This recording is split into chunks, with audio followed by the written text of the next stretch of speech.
How's it going, everyone? I'm here with my PWG 11 DVD review, and for those who don't know, I was actually at this show. Right there is my ticket for front row. In this review, it won't be like my regular reviews where I pretty much don't go like really in depth, but like I talk, a decent amount of time about each match and in somewhat detail. But I'm not gonna do that here because I actually have a live review of this show up on my channel. If you haven't seen it, it's on my channel. Go search PWG 11 on my channel. I'm pretty sure you'll find it right away.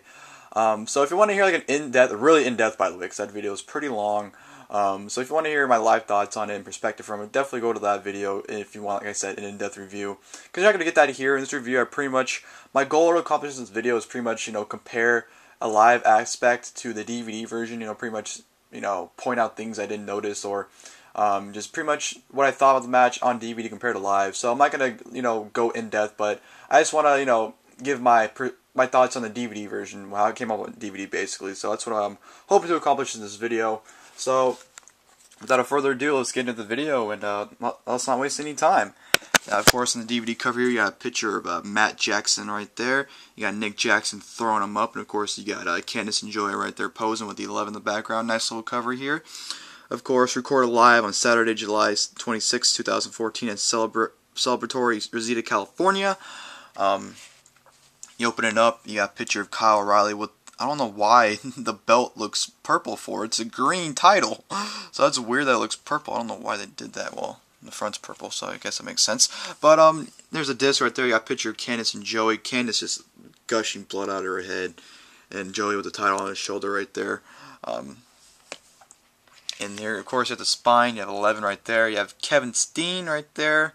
The PWG logo as always, and then go to the back. You have a bunch of your event pictures, pretty much telling you what to look forward to during the show or what to expect. You got Kevin Steen right there at the streamers, and something I didn't notice till actually I watched the show the other night for the first time on DVD. That if right there, that's me. I'm actually on the DVD cover, so that's pretty cool. I'm on the show quite often too, along with my friend Luke that I went with, Luke Cara.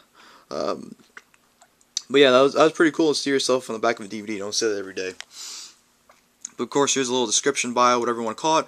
Pro Wrestling Guerrilla celebrated our 11th anniversary on July 26, 2014 in Reseda, California with 8 Titanic matches, including the much talked about World Tag Team Championship Guerrilla Warfare match.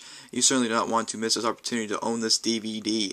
Now, this show, I thought, live it's always awesome. Shows live are usually awesome for the most part, depending on what show you go to, like especially by promotion.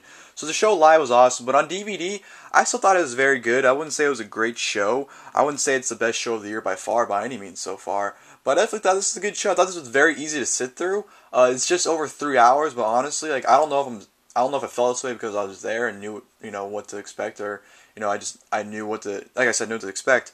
But this show honestly flew by. I thought the 3 hours went by fairly quickly. And it was a fun show. It's a very enjoyable, just very easy to sit through. I thought, just from my opinion perspective, like I said, it could do that I was there, but when I was watching it back, I just thought it was very easy to sit through and very fun, and it just went by very quickly. The 3 hours seemed like an hour. It flew by in my opinion. That's what I thought. But still a very solid show here, very fun. Just very enjoyable. Now the first match I had to kick off the show was a singles match, Tommaso Ciampa versus Rocky Romero. This match was anything too spectacular. It wasn't your average, usually with PWG you always have that fun opening match, whether it's a tag team or a 6-man. You usually have that fun opening match, but you didn't really get that here. I thought I just had these two guys. I guess they just needed a spot in the card, and they pretty much went out there and had an okay match. It wasn't anything too spectacular. Yeah, I wish they would have brought in some other guys, maybe as a 6-man, I don't know who we could have brought in. There's a lot of guys left off this show, but I think it would have been better if we brought in, some other guys, maybe as a 6-man tag. I thought it would have benefited more, but good match. Tommaso Ciampa won with the Discus Lariat, and that was pretty much it. Next, we had another singles match. You had ACH versus Cedric Alexander. Very good match here. Very athletic between the two guys. They're very, talented individuals. So I thought they put on a very solid match here. Very fun. Went a little too long though. It actually went about 20 minutes. So it did get a lot of time. That's one thing about this show. I think the matches got, pretty much the time either should have gotten or just went over too much time. So that's one thing about this show that I don't think people would like watching it. That the matches are fairly long. But good athletic from both guys, a lot of counters and there's a lot of maneuvers, a lot of, like I said, counters, and there's a lot of athleticism in this match. It's very fun. Very fun live as well. You really can't complain. ACH got the win with the 450. Very enjoyable match, like I said. Next, we have a tag team match. Best Friends, Chuck Taylor and Trent versus Michael Elgin and Johnny Gargano. Awesome match here, especially live. This is a lot of fun. This match here, it honestly seemed like a handicap match with Gargano versus Best Friends, because honestly, there was times where you forgot Elgin was even there. He was barely in the match, and he was just, the camera didn't really show him a lot. He was honestly just there. He wasn't really doing much, so I thought Elgin being there wasn't really necessary, but it was a tag team match, so I guess you needed him to make it a tag team match, not a handicap match. But this was very fun. It was pretty long as well. It was 25 minutes maybe around that time. It was a very long match as well, but very enjoyable. The entertainment between Best Friends and Johnny Gargano was awesome, especially when him and Chuck went at it. That was great. There was a moment in the match where Chuck Taylor actually sat next to me and Luke when he took a break from the match. He sat next to us to complain how hot it was in there. It was another cool moment for us, but a very fun match. There's actually a really cool spot where I think Trent tried to hit a hurricanrana on Michael Elgin on the second rope, and Elgin caught him, and Johnny Gargano actually lawn darted Taylor into Trent, so that was really cool. And of course, the ending came when Trent hit his finisher off the second rope onto Johnny. Or was it Elgin or Gargano? I think it was. I forgot. I think it was Elgin, to be honest. So was it? I forgot. I honestly forgot who he pinned, but he hit his finisher from the second rope to get the 1-2-3 victory, and that's all she wrote. And of course, they had they actually cut it off, which is kind of disappointing, but they all had a group hug afterwards. So yeah, that was a very fun match. Next to the singles match, you had Trevor versus Kevin Steen, which I see why some people didn't like this match. I think people look at this match and think it made Trevor look bad, which I don't think it that way at all.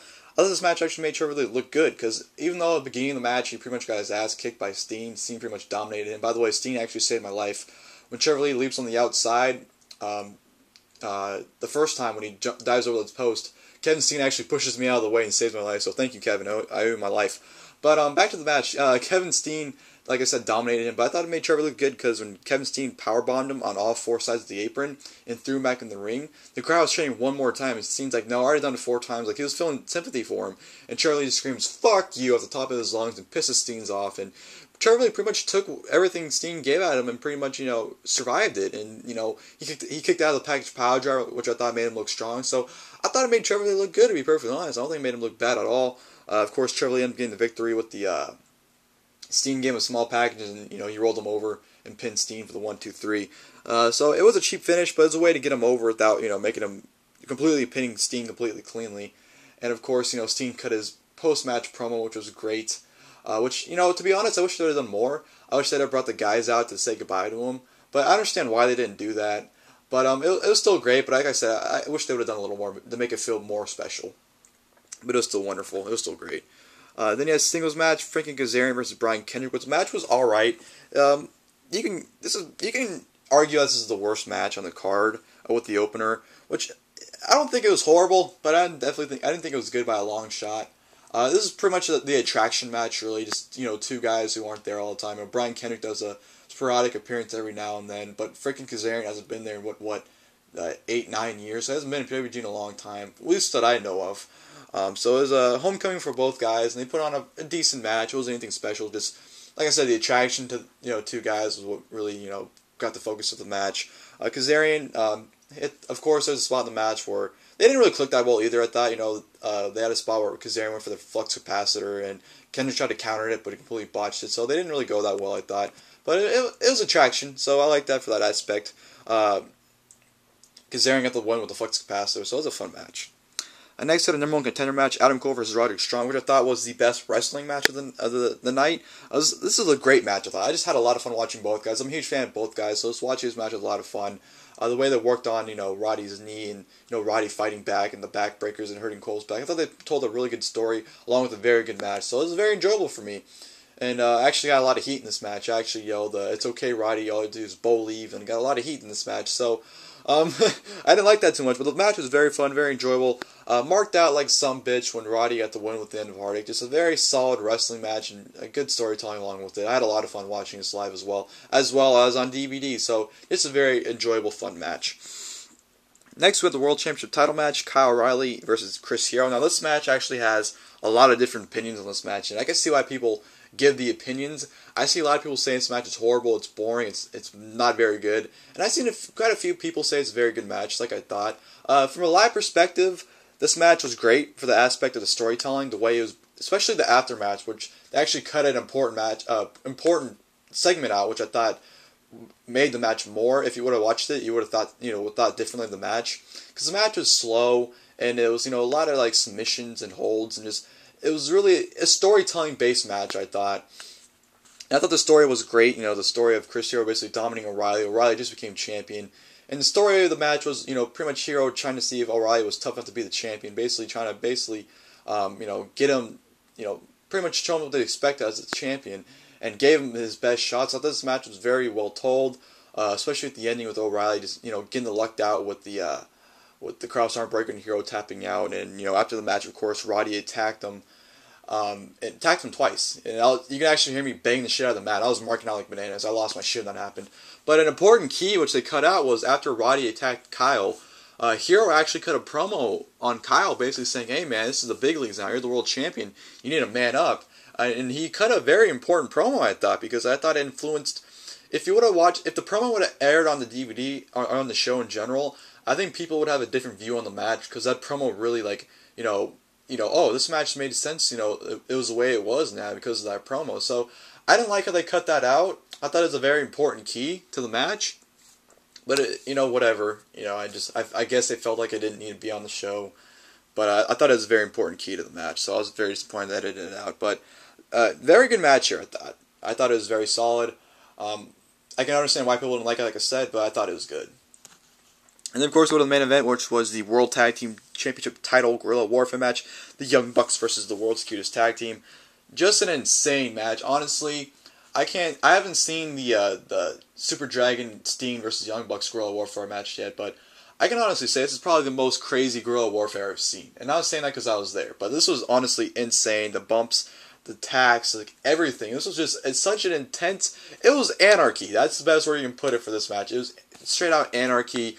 It was just a very fun match. This match and the Steen match, honestly, were the two reasons why I think everyone was there. Everyone knew this match was going to be insane, and everyone knew this was Steen's last show. So I think those are the two selling points for this show. And those are probably the two reasons to watch the show, to be perfectly honest. Like, I'm not saying anything else is bad, but I think those are the two key selling things on the show. But just an insane main event. Like, this is a match you have to watch. It was just as fun rewatching it as it was live. Loved this match. Just awesome stuff. Especially the ending. It really told a story with the storytelling with Candice was tremendous. And Candice getting the win with the ballplex with on the thumbtacks. While Matt has thumbtacks in his pants, was just an awesome ending to the match as well. And of course, after the match, Cole and Steen came out and did the curtain call, and then they super kicked Kevin Steen to end the show. And Roddy they added the promos where they had the promos backstage on the end of the show with Roddy. And it's funny because you can tell Roddy's drunk out of his mind. Because this show took place on his birthday, so you can just tell Roddy's drunk out of his mind cutting that promo. So it was pretty hilarious watching that. But 11, very solid show, very easy to sit through, I thought, very fun. This review went over longer than I expected or wanted to. Like I know I said at the beginning of the video I wasn't going to be like an average review, but this pretty much was. So I apologize on that behalf, but just a very fun show. Just awesome. I definitely recommend getting it. Very easy to sit through, like I said. And yeah, that'll do this for this video. I hope you guys go out and pick out the show. And until next time, I'll see you guys later.